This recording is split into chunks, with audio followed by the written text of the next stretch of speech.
one of the things 3PO bangs on about, I am fluent in over 6 million forms of communication. So modest.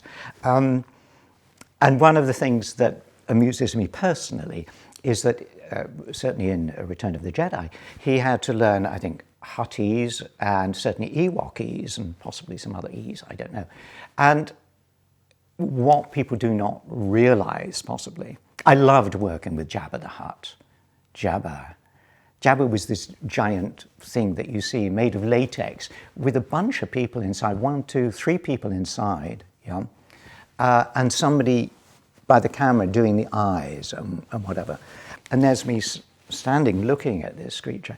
And I had an earpiece so I could talk to David, who I think was the left hand and the tongue, and somebody else was the right hand and the lips, and somebody was in the tail wobbling. It was hysterical.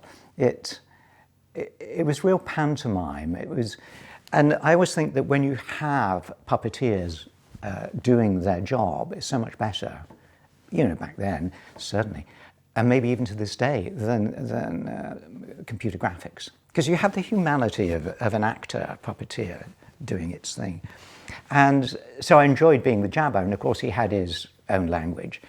And then with the Ewoks, they certainly did. And what the audience possibly don't realize is in all those scenes, I'm actually speaking English. So I can't really... So for instance, with the Ewoks, it became Kuchana, Kuchana, Korewe Mana Kutu, Toronto Gosh, Toronto Gosh. Well, I was actually on the set saying, well, we did this and that, and then we flew to Cloud City, which was very beautiful, and then we met a very bad person, Darth Vader, a really nasty piece of work. And anyway, and I do remember very clearly, and I felt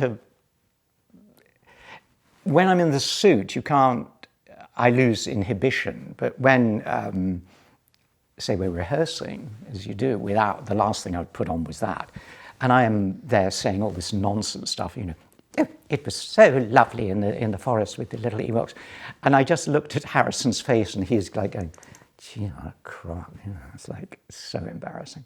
But I got my revenge on him, oh yes. But then in a studio in Hollywood, I'd be there with Ben Burt, and he would do field research on all sorts of different languages from around the world, and we'd listen to them together and write down the sounds, if you will. And then we would put them in different order and well, that sounds a bit rude, won't say that line. And we would find corresponding inflections, if you like. And then I would record.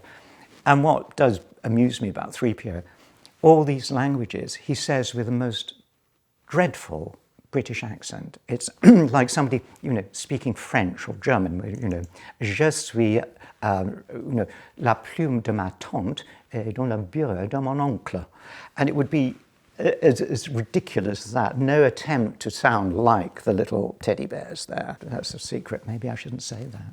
But of course, with Ben Burt's skill in the dubbing mix, and particularly in that scene where he put in the audio effects, sound effects of the walkers, that made it so much alive and added to the forms of communication that 3PO is famous for.